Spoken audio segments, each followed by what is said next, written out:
Wananzengwe, Biblia inasema Elia alipandishwa kwenda mbinguni na upepo wa kisulisuli na gari la moto.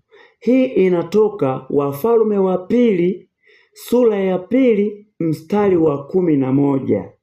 Lakini Yohana 3 mstari wa 13 Yesu anasema hakuna mtu aliyewahi kwenda mbinguni.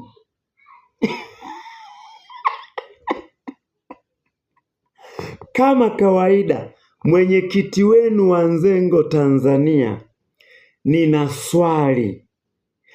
Hii Yohana 3 na hii Wafalme wa Pili, mafundisho yake tufate lipi? Wananzengo, karibuni kuchangia, lakini kwa mwenyekiti wenu bado ni somo kubwa.